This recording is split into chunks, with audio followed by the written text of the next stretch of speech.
الحمد لله وصلي وسلم على من بعث رحمة للعالمين. وقت النية في صوم النفل. المسألة الأولى حكم تبييت النية من الليل في صيام التطوع. لا يشترط في صيام التطوع تبييت النية من الليل، وهو مذهب الجمهور الحنفية والشافعية والحنابلة.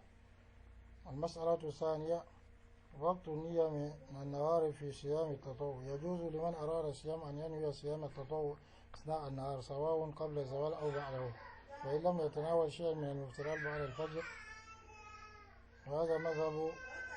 إذا لم يتناول شيئا من المفترات بعد الفجر وهذا مذهب الحنابلة، وهو قول عند الشافعية وقول طائفة من السلف، واختاره ابن تيمية وابن عثيمين. Le temps de l'intention dans le jeûne surrogatoire. Le statut de formuler l'intention la nuit pour le jeûne surrogatoire. Il n'est pas conditionné qu'on formule l'intention la nuit pour le jeûne surrogatoire. Et ceci est l'avis de la plupart des savants, parmi les Hanafiya, les Shafiya et les Hanabila. C'est-à-dire que durant le jour même, on peut avoir l'intention. La deuxième chose, waqtu niyya min an-nahar fi siyam at-tatawwu.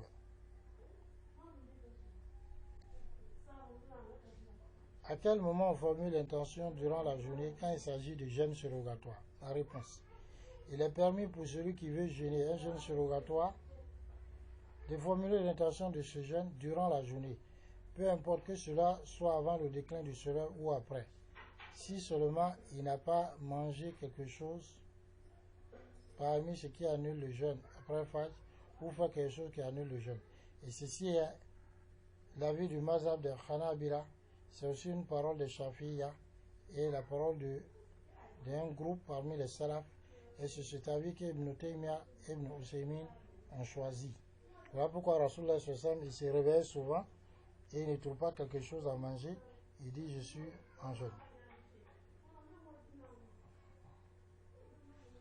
المسألة الثالثة من أنشأ نية صوم أثناء النهار فهل يكتب له ثواب صيام يوم كامل؟ من أنشأ نية صوم أثناء النهار فإنه يكتب له ثواب ما صامه من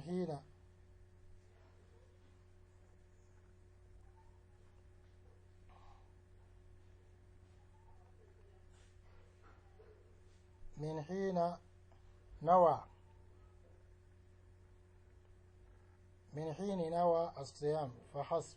وهذا مذهب الحنابلة وهو اختيار ابن تيمية وابن باز وابن عثيمين. C'est-à-dire celui qui fait un jeûne surrogatoire, s'il formule l'intention de faire le jeûne surrogatoire durant la journée,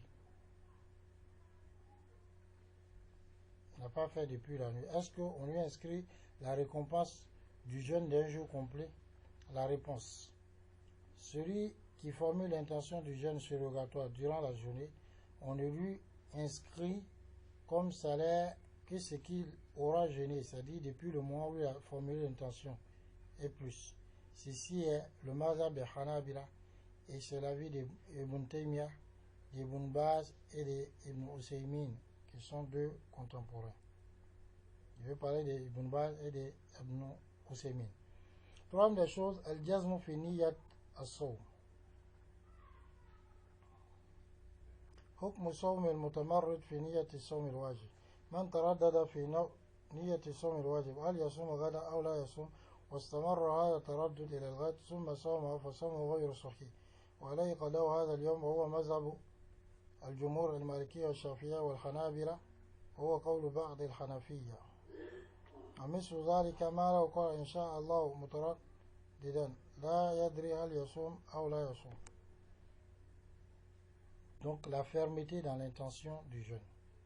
Quel est le statut de quelqu'un qui est douteux dans son intention du jeûne obligatoire?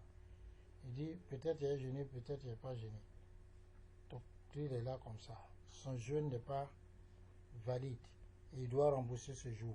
Ceci est le mazhab de la plupart des savants, les Malikiya, les Shafiya et les Hanabila, et la parole de certains Hanafiya.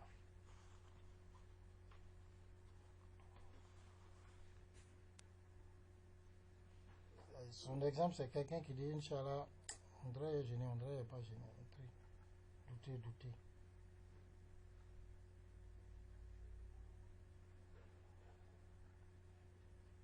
et il est resté dans le doute jusqu'au matin. C'est 10 fois de repasser. Donc celui-là, il n'y a pas de jeûne obligatoire pour lui. C'est-à-dire son jeûne obligatoire n'est pas valable et il devra rembourser. الفرع الثاني حكم من علق الصوم فقال مثلا كان غدا رمضان فهو فرضي أو أصوم الفرض. إذا روى الإنسان أنه إذا كان غدا رمضان فهو فرضي أو سأصوم الفرض فتبين أنه رمضان فصوم صحيح وهو رواية عن أحمد وإليه ذهب ابن تيمية وابن عثيمين. Le statut du jeûne de celui qui a conditionné le jeûne. Il dit par exemple, si demain est Ramadan, je suis en jeûne. Donc si demain n'est pas Ramadan, je ne jeûne pas.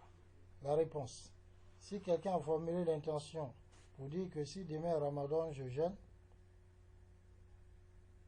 et on a demain, on trouve que c'est Ramadan, son jeûne est valide. Ceci est un avis rapporté de l'imam Ahmad, et c'est aussi l'avis d'Ibn Taymiyyah, il s'est penché vers cela, de même Ibn Usaymin.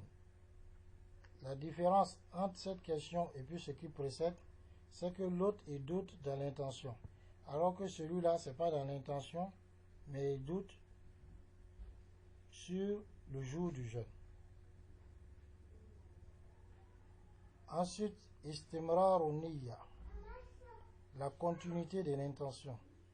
الفرع الأول حكم من نوى في يوم من رمضان قطع صومه. من نوى في يوم من رمضان قطع صومه فإن صومه ينقطع ولا يصح منه وعليه القضاء وإمساك بقية اليوم إن كان ممن لا يباح لهم الفطر. فإن كان ممن يباح لهم الفطر كالمريض والمسافر فعليه القضاء فقط وهو مذهب المالكية والحنابلة ووجه عند الشافعية واختاره ابن حزم وابن عثيمين.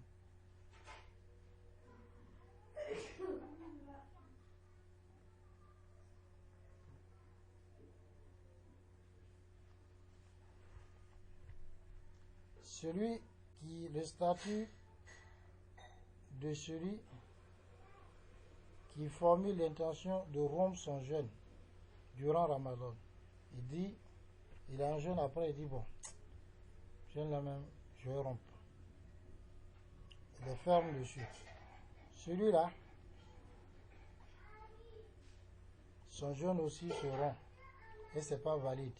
Il devra rembourser ce jour, mais en plus, il devra s'abstenir pour le restant du jour, de la journée. S'il fait partie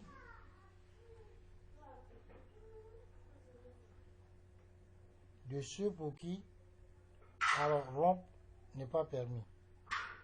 Ça, c'est la première partie de la réponse. Deuxième partie, si celui-là fait partie de ceux pour qui il est permis de rompre, comme le malade, le voyageur, donc il aura à rembourser seulement, mais il n'aura pas à s'abstenir pour le restant du jour. Ceci est l'avis des Malikiya, des Hanabila, Wawajun de Shafiya, et c'est aussi ce que Ibn Hazm et Ibn Usaymin ont choisi. On va terminer par Hukm Sawmi man taraddada fi qat'i niyyati sawm. Man taraddada fi qat'i niyyati sawm fa inna sawmahu la yabtulu ma dama lam yajzim bi qat'iha wa huwa mazhab al-Hanafiyya wa Shafi'iyya wa qawlun lil Hanabila wa huwa ikhtiyaru Ibn Usaymin. Le statut de celui qui est douteux dans l'interruption de l'intention du jeûne. La réponse, il est en train de douter. Est-ce que mon jeûne, je vais rompre ou bien je ne vais pas rompre? Son jeûne n'est pas rompu tant qu'il n'a pas été ferme sur l'interruption du jeûne.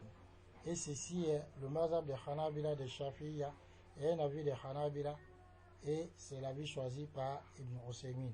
Quelles sont les leçons qu'il fallait voir?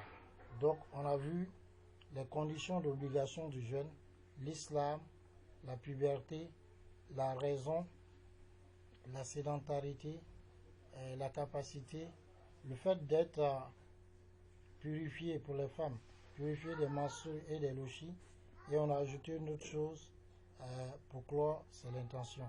Car on nous accorde la bonne compréhension. Assalamu alaikum wa rahmatullah.